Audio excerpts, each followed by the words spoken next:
एक आईएएस अधिकारी अपना 36वां जन्मदिन मनाने के लिए कुछ दिन की छुट्टी लेता है। एक सरकारी गेस्ट हाउस बुक करता है। शाम को वो अपने बैचमेट्स और नजदीकी दोस्तों के साथ पार्टी करने के लिए एक रेस्टोरेंट जाता है।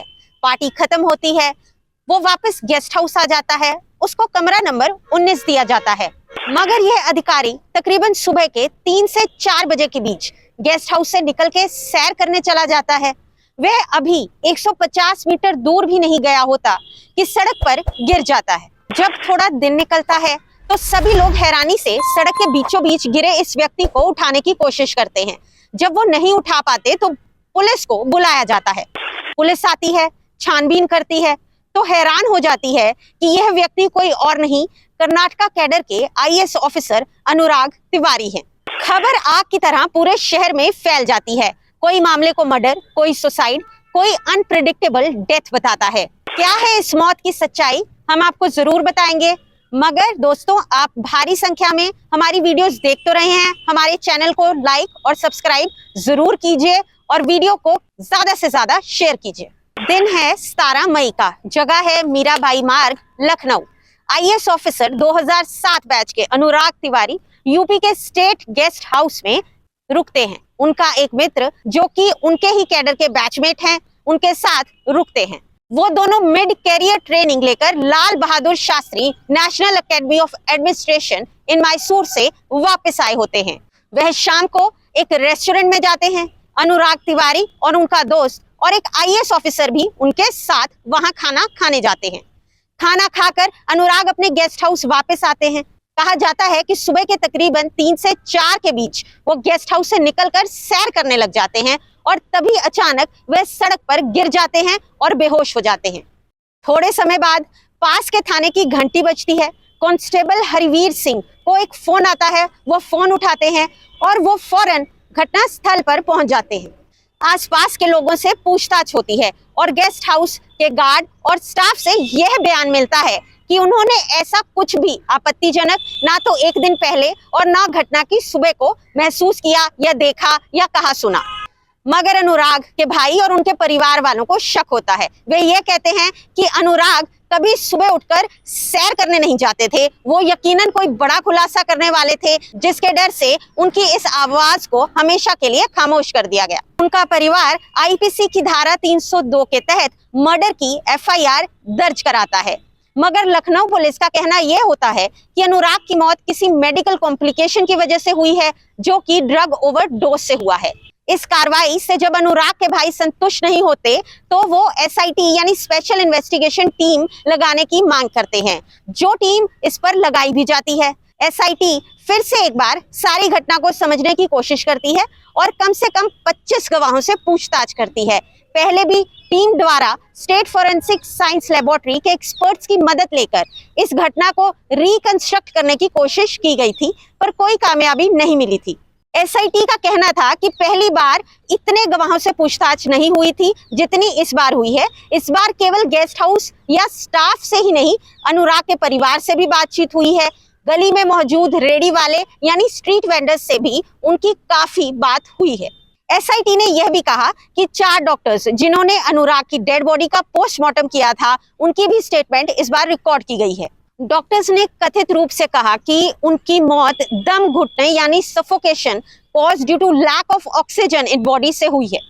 मयंक जो अनुराग के भाई हैं, वो अपने बयान पर डटे रहते हैं और वो कहते हैं कि अनुराग एक विसल ब्लोअर बनने वाले थे, इसलिए उनकी मौत की कार्रवाई अच्छे से करवानी चाहिए। सिट की जांच से भी वो काफी नाखुश थे, तो उन्होंने यह मामला सीबीआई को देने जाने की मांग की और यह मामला सीबीआई को दिया भी गया। मयंक का ये कहना था कि अनुराग सुबह उठकर कभी भी नहीं सैर करने जाते थे और उन्होंने मयंक को बताया भी था कि वो कोई बड़ा पर्दाफाश करने वाले हैं। उन्होंने ये भी बताया था कि उनकी जान को खतरा है। उनके भाई मयंक का यह भी दावा था कि उनके भाई के मुंह पर चोट के निशान थे, उनका फोन अनलॉक्ड था और उनके कमरे की अच्छे से जांच किए बिना ही ताला लगा दिया गया था। अब ये जांच सीबीआई के पास पहुंच जाती है। सीबीआई इंक्वायरी करती है और ये इंक्वायरी फिर से बिल्कुल नीचे स्तर से शुरू हो जाती है। वह अनुराग के दफ्तर के लोगों से बात करते हैं। अनुराग के मेंटर जो कि एक सीनियर ब्यूरोक्रेट हैं, उनसे बात करते हैं वे अनुराग के परिवार की तरह ही होते हैं। अनुराग उनकी बेटी को यूपीएससी के एग्जाम की तैयारी करवा रहे होते हैं, तो एक परिवारजनक माहौल ही होता है। इस सीनियर ब्यूरोक्रेट से भी पूछताछ की जाती है। 20 महीने के बाद सीबीआई अपनी क्लोजर रिपोर्ट देती है। इसमें वो साफ तौर से ये लिख देती है कि अनुराग तिवारी की मौत दम घुटने से हुई है, मगर डॉक्टर्स एक बात जो नहीं कंफर्म कर पा रहे हैं वो ये है कि मौत का कारण क्या है। मौत का कारण गला घोटकर की गई मौत है या किसी अन्य कारण से हुई मौत है, जैसे कि कोई मेडिकल रीजन से सांस आना बंद हो जाता है। फोरेंसिक एक्सपर्ट यह कहते हैं कि दम घुटने के 4 कारण हो सकते हैं। हृदय की गति का रुक जाना, सदमे से मौन हो जाना, किसी बात का मन में रह जाना, और चौथा है कि आकस्मिक मौत हो जाना। वकील ने यह तर्क दिया कि पोस्टमार्टम की रिपोर्ट का यह हवाला है कि सीबीआई ये कह रही है कि अनुराग की मौत स्वयं गिरने से यानी खुद ही गिर जाने से हुई है। उनका कहना था कि यह दावा सरासर गलत है, क्योंकि जिस प्रकार वह गिरे और जिस प्रकार दम घुटने से मौत बताई जा रही है वह सिर्फ हत्या की स्थिति में ही हो सकता है। अनुराग के शरीर की जो स्थिति थी, जिस स्थिति में उनकी लाश बरामद हुई थी, उससे दुर्घटना का कारण प्रमाणित नहीं होता है। सीबीआई का यह दावा है कि अनुराग का पेट खराब था, उन्हें डायरिया हुआ था। यह भी वकील साहब ने गलत बताते हुए कहा कि उनके पेट में कुछ भोजन मिला था।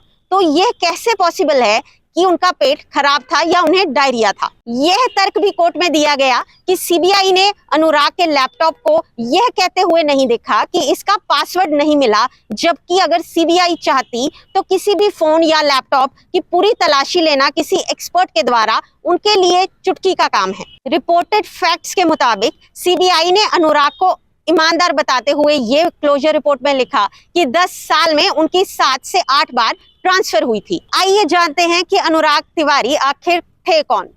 अनुराग का जन्म 17 मई 1981 में बहराइच यूपी में हुआ। इन्होंने अपनी एलिमेंट्री एजुकेशन भी यूपी में ही की। एलिमेंट्री स्कूलिंग के बाद इन्होंने अपनी पढ़ाई लखनऊ यूनिवर्सिटी से की। यहाँ इन्होंने बीटेक इलेक्ट्रिकल इंजीनियरिंग में की। इनके पिता का नाम बीएन तिवारी, जो एक रिटायर्ड लेक्चरर थे। अपनी बीटेक की पढ़ाई करने के बाद जब इन्होंने नौकरी ढूंढने की कोशिश की तो इलेक्ट्रिकल इंजीनियरिंग में इन्हें नौकरी नहीं मिली, तो उन्होंने यूपीएससी की कोचिंग लेनी शुरू कर दी। 2007 में अनुराग ने यूपीएससी 24वें रैंक से पास किया। वो अपने बैच के यंगेस्ट ऑफिसर थे। उन्हें अपना होम कैडर नहीं मिला और उन्होंने कर्नाटका कैडर ले लिया। 2008 में कानपुर में उनका विवाह हुआ। अनुराग तिवारी असल में तब सुर्खियों में आए जब वो कर्नाटका के एक छोटे शहर बिदर में डीएम बने। जी हाँ, उन्होंने वहां पानी की समस्या को खत्म करने के लिए जी जान कोशिश की। उन्होंने कुछ ऐसे कदम उठाए कि बिदर डिस्ट्रिक्ट में उस साल 40% से भी ज्यादा बारिश हुई। वहां के लोग आज भी उन्हें याद करते हैं और कहते हैं कि शहर में पानी की समस्या खत्म करने वाले ये पहले अधिकारी थे। उन्होंने 117 टैंक और 200 ओपन वेल वहां पर खुलवाए। 29 ऐसे डिस्ट्रिक्ट्स थे जहां में उन्होंने बहुत अच्छा काम करके दिखाया। उन्होंने ये सब कम पैसे में किया और अपनी इलेक्ट्रिकल इंजीनियरिंग की डिग्री का इस्तेमाल बखूबी किया और एक नया इतिहास उन्होंने बिदर कर्नाटका में रच दिया। यह पूरी रिपोर्ट मीडिया में रिपोर्टेड फैक्ट से बनाई गई है। कृपया उसका रेफरेंस लें। इस मामले का सच क्या है वो तो जांच के बाद माननीय कोर्ट ही तय कर सकती है, पर हम इस अधिकारी को सैल्यूट जरूर कर सकते हैं। जय हिंद।